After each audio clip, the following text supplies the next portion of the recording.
back with another video. Oh snap, they're doing DoorDash too, it looks like. I'm out here DoorDashing, and you know, I'm struggling. I've had a week of struggle, but that's what this video is about, because it really helped me understand and really just reminded me that men must struggle in this life.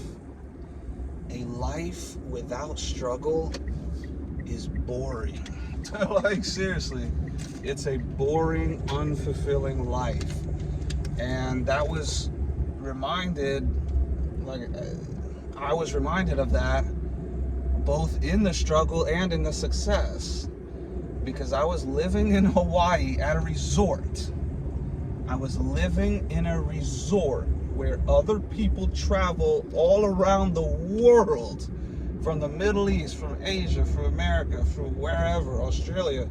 They would travel to go to that resort where I was living at, being in the top 1%. $800,000 at 25 years old. That's the top 1% of net worth at 25. And I was living at a resort. And me just saying those facts to you right now should tell you, like, oh, like, that must have been amazing, whatever. Dude, that was some of the most depressed times. It was some of the most unfulfilling times, because the mission was already complete, basically. And we're talking passive. We're not talking active. Like 800,000, I could have, if I just set that up passively to grow, like I wouldn't have to work. I certainly wouldn't have to like do DoorDash, because DoorDash you can make like 40 to 60K a year. Let's just say 50K on average, about 1,000 a week. If you really go hard, if you really do it like full time, like 50, 60 hours. I don't work that often. Like, I do it like sort of part time. But that's irrelevant. The point is, you can make like 40, 50K a year. DoorDash, you can make that just off interest with 800K. And so actually part of me, outside of the fact that I wanted $1 million, so it was sort of like a greedy goal. I wanted to get $1 million and then cash out. It was all disrupted by other factors, but that's besides the point. The overall point is, I was basically done. Like, literally, I could have been done with life. Like, financially, I could have been like, oh, I already have a lump sum 800K sitting there that could make me 50K a year on interest. I'm done. And I could have retired. And for a brief amount of time, I basically was retired, in a sense. If you're not working, but you're still able to provide for yourself, I mean, that you are retired in a sense, because you're done working.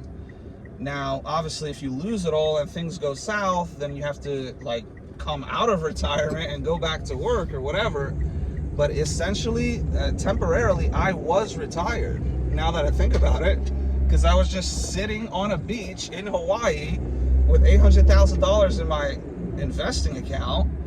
And I'm just like, dude, I could do whatever I want. I could go buy these luxury clothes. I only did that once. I went shopping once.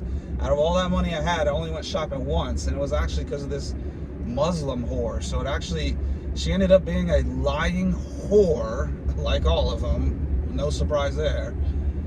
The Muslim girls, that is. Every Muslim girl I've dated, dude, they are pathological liars. And then actually you study Islam, you find out, oh, they're allowed to lie. You're literally allowed to lie in the religion. And their God, Allah, is the most deceptive person ever. He's basically the Michael Jordan of deception. It says that right in their books.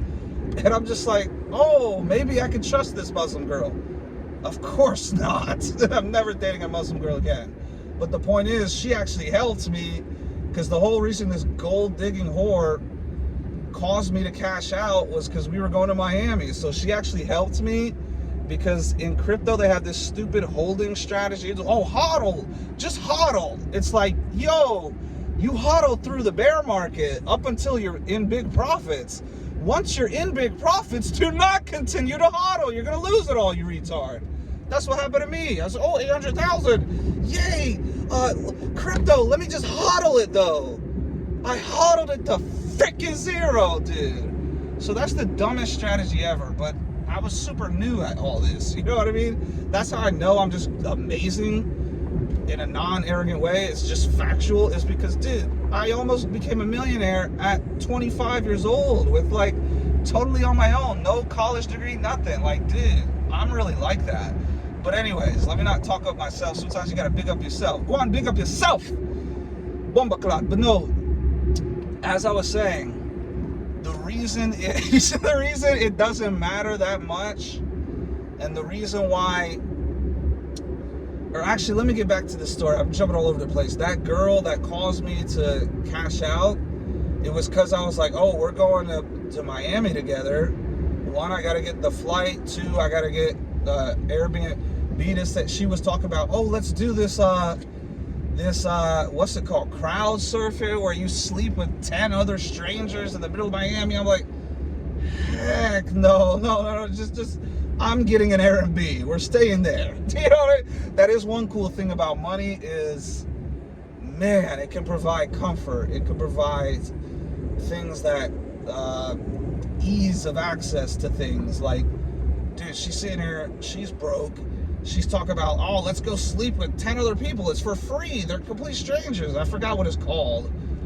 I could never be one of those type of people. But, and I'm just like, heck no. Let me get the Airbnb. What are you talking about? I'm not sleeping with these strangers. I have $800,000 on my phone. Do you get what I'm saying? Like, dude, I still can't believe. Sometimes I'd get in the ocean. Dude, I'd have $800,000 on my phone. And I'd go swimming in the ocean and just leave my phone on the beach. That's why I was like, I could never really enjoy my time in Waikiki, because I was always scared, like, I'm gonna lose my phone, which means I'm gonna lose my whole entire net worth. Because at the time, all my money was on the exchanges. Now it's more set up. If somebody stole my phone, they wouldn't get anything because my crypto's not stored on my phone. But at the time it was, and I literally was like, I literally would have basically killed myself if I went out, oh, let's go swimming in the ocean. You come back, your phone is gone, because it's not just a couple $100 phone that's gone. It is over $500,000 that's gone that they won't even know about. So it benefits no one. It benefits them, like a couple $100 if they steal a phone or whatever. It benefits me zero, but it hurts me minus 800,000, because if they stole that, I would have lost everything. So that's why I was like super hesitant, but that is one of the only times going to Miami, I cashed out 8,000. That was the only time I cashed out money. I cashed out 8,000, and I bought a couple little things here and there, and maybe that contributed to the fact that I was depressed, is because I wasn't spending the money. Like, I had the money, but I wasn't spending it. So I guess that could make actually anybody depressed if they're looking at the money right in their account, but they're not even spending any of it, and then they just lose it all anyway.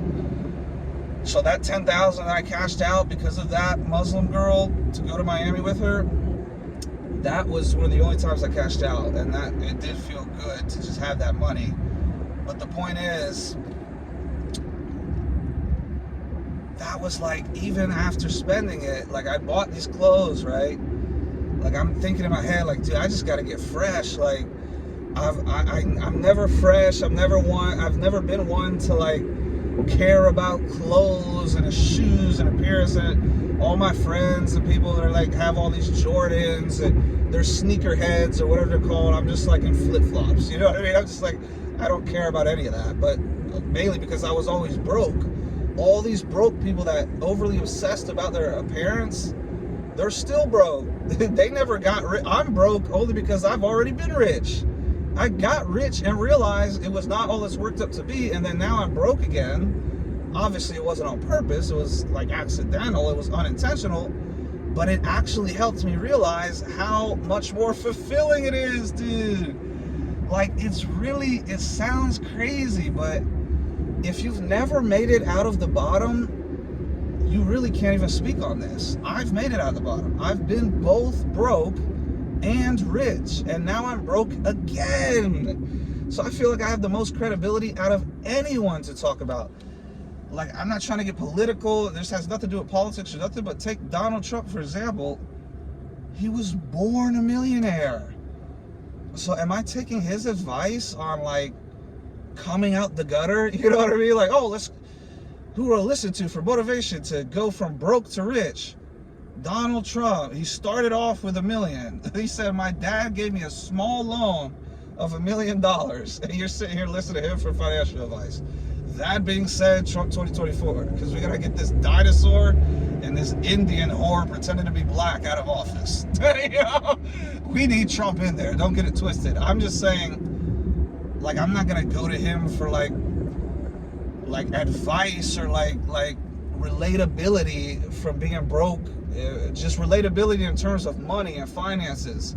The people I'm trying to learn from when it comes to finances is money are people who have been both broke and rich.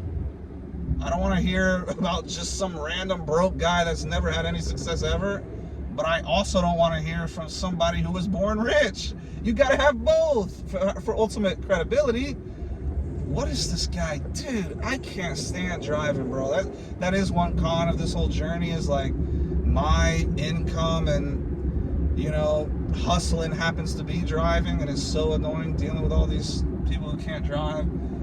But yeah, I'm about to go get Chick-fil-A and I'm about to go grub, because I just had an amazing workout. I'm finally back in the gym. I was out of the gym because of a migraine. I had a migraine because I did a really hard workout without eating, which was just stupid because I know that's what triggers migraines, but I did it anyway and was out for like a week. And then the very next week on Monday, I did another hard workout. And it was almost like my migraine was almost gone. And then because I did that workout, it got triggered again, or it was just two separate ones back to back. Either way, I know I just need to eat before I go to the gym, dude. I cannot go to the gym without eating because it triggers migraines. And then migraines could put you out a week. So it's just like, let's see if somebody runs the stop sign. Okay, no. So I'm about to say, dude, I'm so over other people driving. But let me just wrap this up with basically saying that, because I was giving a little bit of my own experience and whatever, but I'm going to tell you how it's relatable to you and anyone and everyone in general, is because there's a time for everything. Now, there's a Bible verse I might put in this video, or maybe just in the comments or whatever, so I don't have to edit the video. Yeah, but we'll see. But it's literally like, I think it's in Ecclesiastes. King Solomon was the wisest man ever. He literally says, there's a time for everything. There's a time to reap, a time to sow, a time to cry, a time to laugh, a time to love, a time to hate, a time to do this, that. There's a time for everything. If you only have good times, one, when a bad time does come, it's gonna destroy you because you're not gonna be used to it. You're not gonna be able to handle it. Two, you're not gonna appreciate the good times as much. I use my own car, for example. This car is a piece of crap. If you saw this car, you would be like, dang, that's the whip he's driving? Like, and I can even notice from other people that sometimes, like, you could almost get a sense of like, dang, bro, that's his whip, or why does he have that car, or like, cause I'll be super fresh. I noticed this with this one girl. She helped me bring the DoorDash out to my car one time. I'm always in there looking super fresh, handsome, dressing nice, whatever. And then I come out to the car and it's like, what? Like, I can almost sense people are like, why does he not have a nice car? Like, you know what I mean?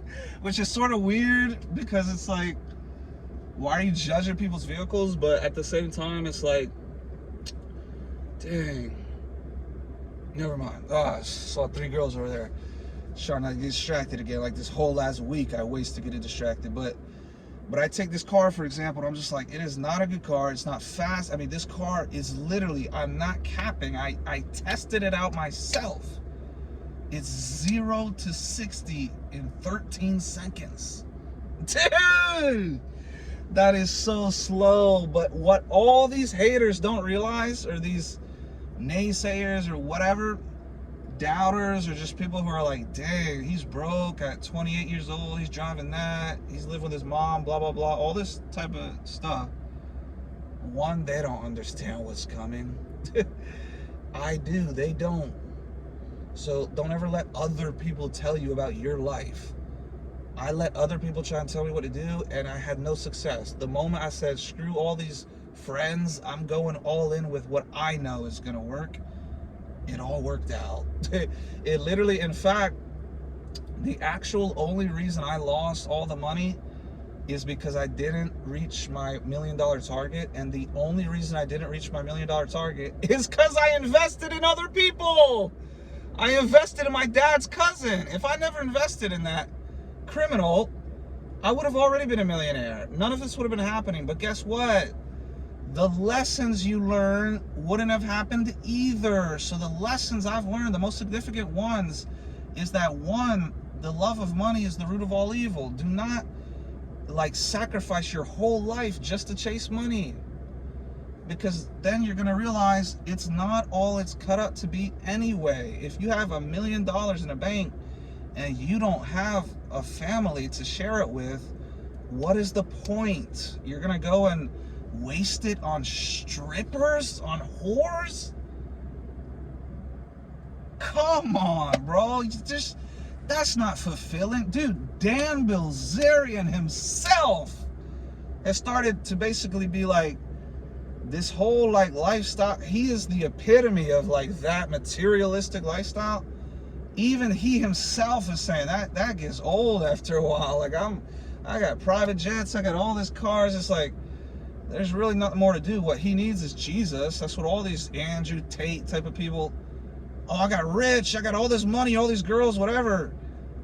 They need Jesus. Because all of them, a lot of them have basically said, dude, I don't even want all these girls anymore. Like Andrew Tate said, I don't even want to do, it's more of a headache now. Like, everything he's going through is because of girls. Andrew Tate had like the dream life, materialistically speaking, like success-wise, wealth and all that. All he had to do is just get a wife and just chill. He could still make the posts he was making. He could still do literally everything he's doing. And he would have been totally fine if he literally just followed Jesus and got a wife. Instead, he wanted to do this corny, red pill, polygamous player boy garbage. And now he's facing life imprisonment. And he's already been to prison. And he's facing all these charges. Like, dude, he's got like 30 plus charges or something.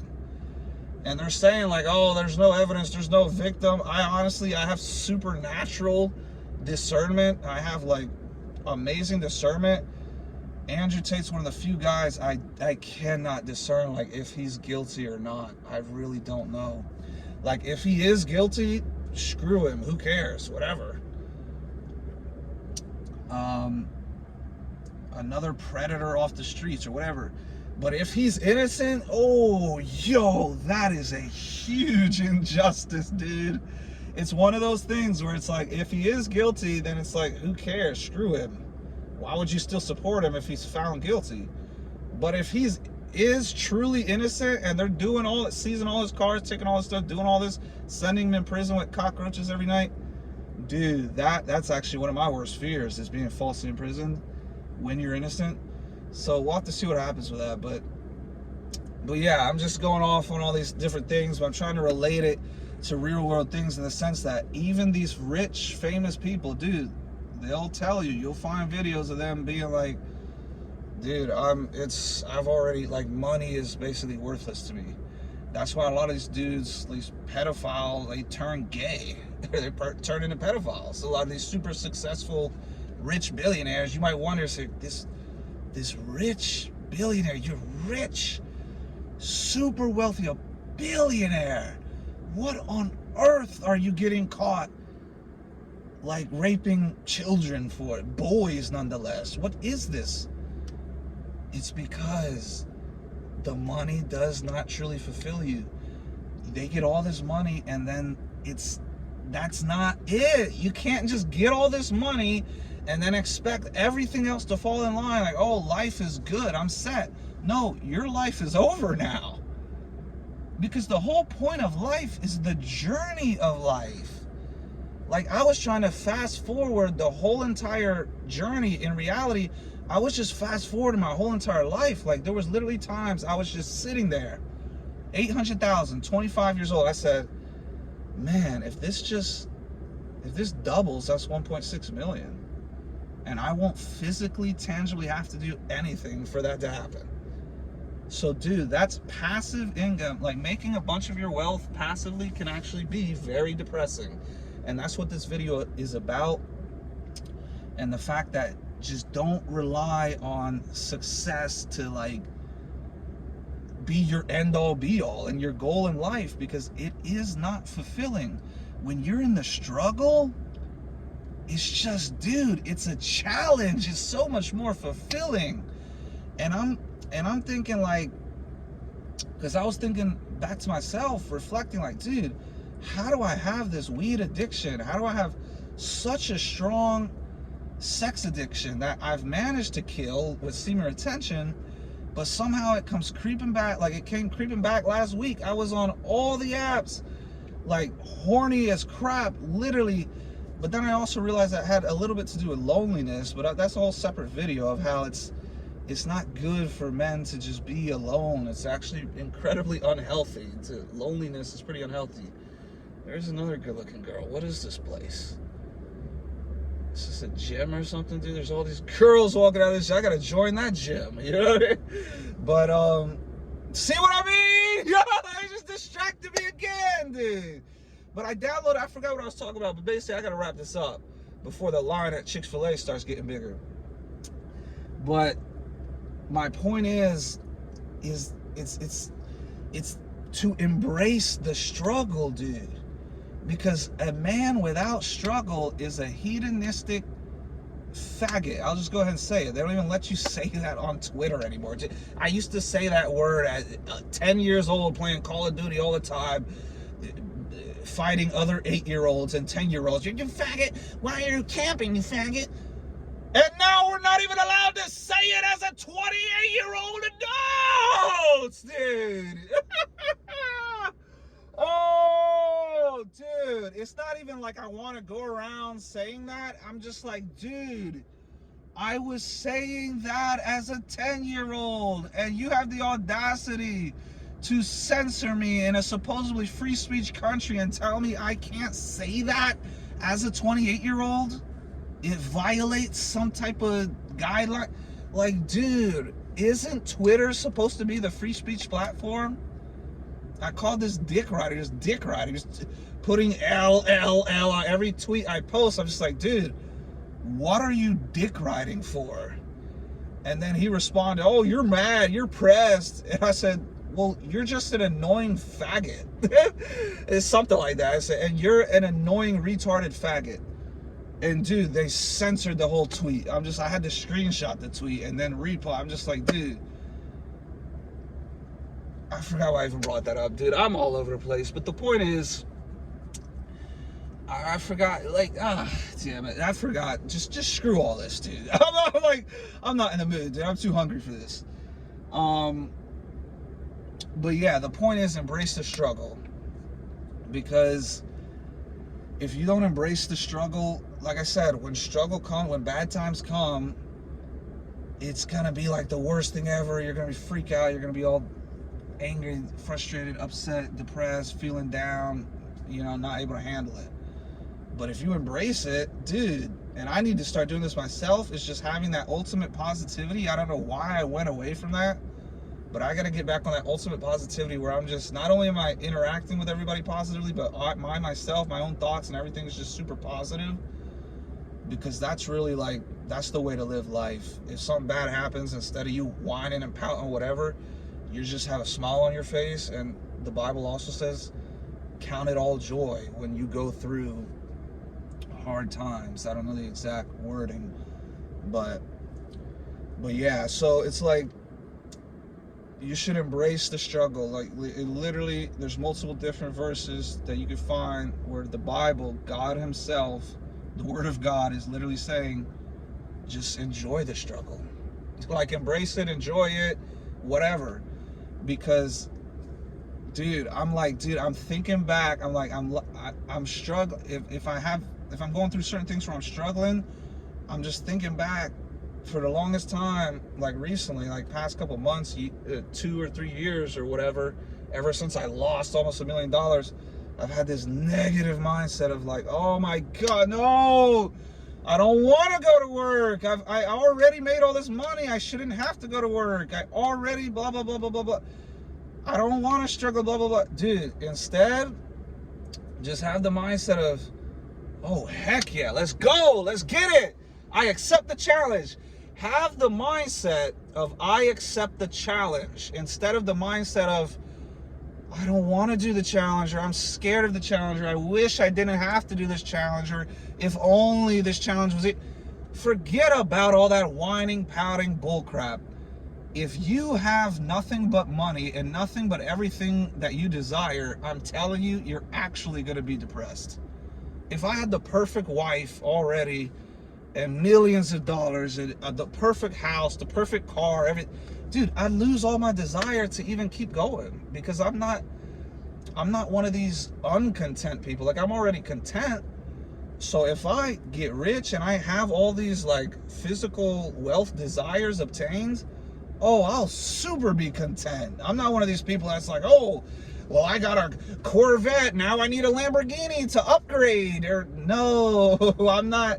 I want what I want. I want to achieve those goals. Once I achieve them, dude, that's it. I'm not going to keep hoarding wealth just because, like, oh, I need to do whatever. Like, dude, that's why I'm like, I don't mind being back in this struggle again, because it's actually way more fulfilling than not being in it. And I notice that every time crypto goes up, whenever crypto's going up really high, it's almost like, and I've worked on this, but the ego changes a little bit too. It's like you get confidence, but you don't want to get prideful or egotistical. Like, if you're in a discussion or argument with somebody, you don't want to be like, oh, well, I made 50K today, so who are you to tell me what it... You don't want to be like that. I've dealt with that myself in the past, so I've worked on that. But mainly, you realize you're like, oh crap. It's like the value of time changes tremendously, because you're like, wait, I could make $1,000 in 50 hours in DoorDash in a week. Okay. Well, I just made that in an hour in crypto as it's going up. In fact, I've made 10K on the day. So maybe I should not waste 40 hours doing DoorDash for only 1,000. You get what I'm saying? You start changing. You literally start changing as you get more money. There's no one on this planet Earth who is not going to change as they get more money. Now, that doesn't mean their morality changes. My values and morals didn't change, but your schedule will. Like, your actual physical, like, schedule will change. You're not going to do the same exact things you did when you were broke. You're not going to eat the same food. You think I'd be eating Taco Bell and fast food every day if I wasn't broke? No, I eat that because I'm broke, and it's $2. Why would I waste $25 on a meal or whatever, or spend 2 hours cooking when I could go get a grilled chicken cheese crunch whatever from Taco Bell for $2? But if I'm a multi-millionaire, I'm not eating at Taco Bell every day, dude. I'm getting steak dinners, high quality. But then guess what happens? When you get used to being wealthy, you get these steak dinners every day, then the value of the steak dinners diminishes. So everything diminishes if you get used to it. That is why the balance is key. And I'm wrapping up this video because I don't want to get another migraine. You know, I had a great workout. I need to hurry up and eat. Speaking of which, drink some nice cold water. But yeah, life is all about balance. Men, if you're struggling in life, in anything, good, you should. It is not fulfilling if you don't. what are you're gonna turn into a faggot sitting on the beach all day sipping margaritas and just like, yay, I don't have to go to work, let's just go to the beach again, and let's go to the club, let's go get drunk at the bar. It's like you're a little drunk party girl, college girl. Like, dude, you can't. That's why I felt like, I'm just like, dude, I can't do this retired at 25 garbage.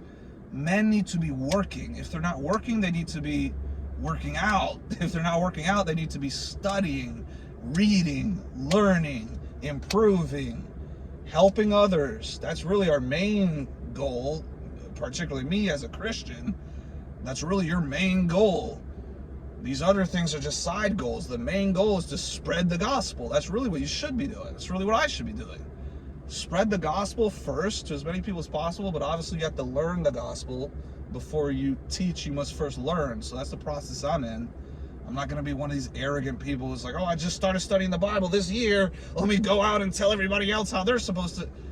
No, it's you have to be studied. You know, you have to learn about the Bible before you teach about it. Now, that doesn't mean you can't share your experiences as a Christian, but being a Christian and being a teacher of Christianity is two separate things. Even God himself has said the teacher's held to a higher standard because he has more responsibility. So it's like, I don't want that responsibility just yet, you know what I mean? Because I'm not equipped to have it. I'm equipped to really preach and really spread the gospel once I have learned and studied it and become accustomed to it to the best of my abilities and well-being. But with that being said, embrace the struggle. That's to wrap this video up. Embrace the struggle. Jesus Christ is King. Ignore the haters. There's some, I can't address every hater. That's another thing I got to work on, is that I can't sit there, because when you address, because I'm not addressing every single positive person or encounter or comment online or whatever. So it doesn't make sense to address every, because I had this mentality, oh yeah, like, I'm not going to let this hater talk crap to me. I'm going to combat him. I'm going to respond how I would in real life. Like in real life, oh, I'm responding. You're not talking crap to me in real life and I'm not responding. That's insane. Like, I'm going to confront you. But in this internet, these fake tough guys on the internet, these haters, you can't confront them. They hide behind their little toys, their little screens. This guy on Twitter had this little monkey, these useless NFTs. It's like, dude, your NFT's like worth like -$5 and you're hating on me. And then you have this other bot comment say like, I was ugly or something. I was like, why is your faggot self concerned about another man's looks? I am absolutely not ugly. I have plenty of women that tell me I'm not. In fact, with this haircut, I had a couple women compliment my haircut. This one woman literally told me, handsome. I don't care what faggot boys say about my appearance. I care what hot, attractive women say about my appearance. And in that regards, oh, trust me, I'm doing well. But as far as the opinions of other men hating on it, it's irrelevant. Men on retention, men of God, they don't hate on other men. They lift other men up.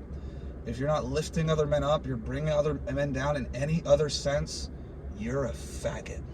Everyone have a good day.